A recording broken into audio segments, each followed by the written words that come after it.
नमस्कार मंडळी, S S फूडकट्टा या चॅनलमध्ये तुमचं स्वागत आहे. आईच्या हातच्या जेवणाची चव आठवण करून देणारी वांग्याची भाजी इतकी चविष्ट होऊ शकते यावर तुमचा विश्वासच बसणार नाही. फक्त ही रेसिपी एकदा करून पहा, घरातील प्रत्येक जण पुन्हा मागेल. चला तर जराही वेळ न घालवता झणझणीत असा वांग्याची रस्सा भाजी बनवायला सुरुवात करूया. इकडे मी पाव किलो वांगी घेतलेली आहेत. ती स्वच्छ पाण्याने चांगली अशी धुवून घेतलेली आहेत. आपण आता ही वांगी आहेत ती सुरीच्या साहाय्याने अशी मधोमध कट करून घ्यायची आहेत. दोन्ही बाजूने बघू शकता असं करून घ्यायचं आहे. ह्याचा फायदा आहे की आतमध्ये जर समजा कीड वगैरे असेल तर ती तुम्हाला दिसून जाईल. अशी कट करून घ्यायची आहेत. बघू शकता असं झालं पाहिजे. आपण आता ही एका बाउलमध्ये काढायची आहेत. आपण आता ही वांगी आहेत एका बाउलमध्ये अशी काढून घ्यायची आहेत व बाउलमध्ये आपण आता पाणी आहे ते घालायचं आहे, जेणेकरून जी वांगी आहेत ती काळी पडणार नाही तसं पाणी घालायचं आहे. थोडंसं असं चिमूटभर मीठ आहे ते घालायचं आहे व 5 ते 6 मिनिट हे असंच ठेवून द्यायचं आहे. थोडंसं मिक्स करून घ्यायचं आहे. इकडे मी फ्रायपॅन घेतलेला आहे. फ्रायपॅन मध्ये 1 चमचा तेल आहे ते घालायचं आहे. त्यानंतर एक कांदा असा मी उभा चिरून घेतलेला आहे तो घालायचा आहे व कांदा हाय फ्लेमवर आपण आता हा चांगला 5 ते 6 मिनिटं परतवून घ्यायचा आहे. कांद्याचा कलर थोडासा असा लालसर झाला पाहिजे. त्यानंतर याच्यामध्ये शेंगदाणे आहेत कच्चे ते घालायचे आहेत. त्यानंतर 1 चमचा इकडे मी सफेद तीळ घेतलेले आहेत ते घालणार आहोत व चांगलं असं हाय फ्लेमवरती आपण आता हे चांगलं भाजून घ्यायचं आहे 5 ते 6 मिनिटं. त्यानंतर याच्यामध्ये सुकं खोबरं आहे ते घालायचं आहे. तुम्ही तुमच्या अंदाजे हे सर्व साहित्य घ्या. त्यानंतर याच्यामध्ये 2 लाल सुक्या मिरच्या आहेत त्या घालायच्या आहेत व चांगलं असं सुकं खोबरं लालसर होईपर्यंत आपण आता हे परतवून घेणार आहोत. बघू शकता सुकं खोबरं लालसर झालेलं आहे आणि आपला मसाला पण तयार आहे. आपण आता हा मिक्सरच्या जारमध्ये घालून वाटून घेणार आहोत. असं मिक्सरचं जार घेतलेलं आहे त्यामध्ये मी मसाला घातलेला आहे. त्यानंतर याच्यामध्ये लसूण पाकळ्या आणि अर्धा इंच आलं घालायचं आहे.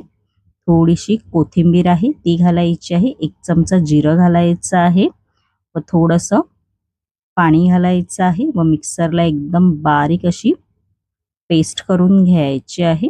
बघू शकता अशी पेस्ट झाली पाहिजे. आपण आता हे बाजूला ठेवून द्यायचं आहे. आपण आता या कढईमध्ये 1 चमचा तेल आहे ते घालायचं आहे.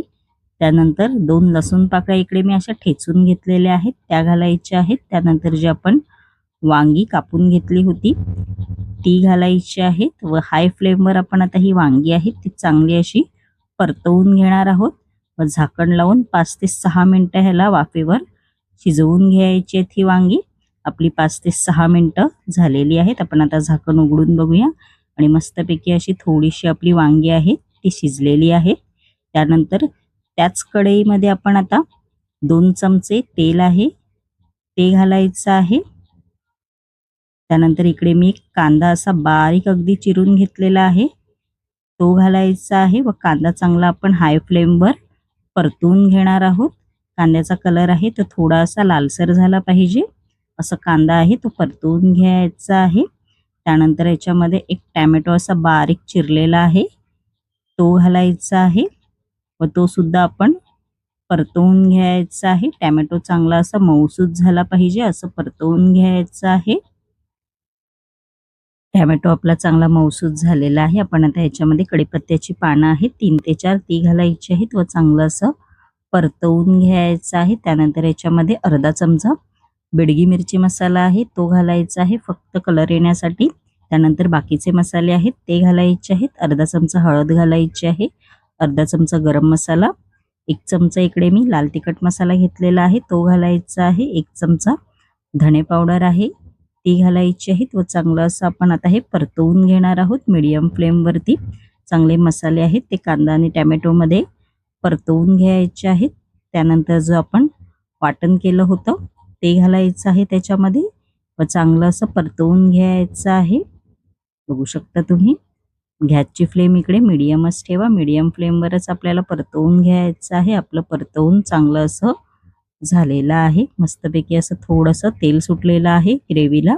त्यानंतर याच्यामध्ये 1 कप गरम पाणी आहे ते घालायचं आहे. तुम्ही तुमच्या अंदाजे पाणी घाला. तुम्हाला ग्रेव्ही जशी पातळ पाहिजे, दाटसर पाहिजे त्यानुसार पाणी घाला.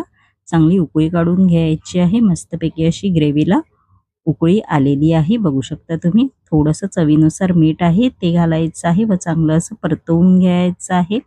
त्यानंतर जे आपण वांगं तळून घेतलं होतं ते घालायचं आहे एक करून व चांगलं असं परतवून घ्यायचं आहे व 5 ते 6 मिनिटं झाकण लावून आपण आता हे शिजवून घेणार आहोत. आपली 5 ते 6 मिनिटं झालेली आहे. त्याने आपलं मस्तपैकी असं वांगं पण शिजलेलं आहे आणि मस्तपैकी झणझणीत आपल्या वांग्याची रस्सा भाजी तयार झालेली आहे. वरून थोडीशी बारीक चिरलेली कोथिंबीर आहे ती घालायची आहे आणि तुम्ही ही मस्तपैकी वांग्याची रस्सा भाजी भाकरीबरोबर, चपातीबरोबर आणि भाताबरोबर पण खाऊ शकता. आणि माझी रेसिपी कशी वाटली कमेंट बॉक्समध्ये नक्की सांगा. आणि अशाच नवनवीन युनिक रेसिपी जर तुम्हाला माझ्या चॅनलवरती पाहायच्या असतील आणि तुम्ही जर माझ्या चॅनलवरती नवीन असाल तर नक्की SS फूड कट्टा या चॅनलला लाईक, शेअर अँड सबस्क्राईबर करायला विसरू नका. धन्यवाद.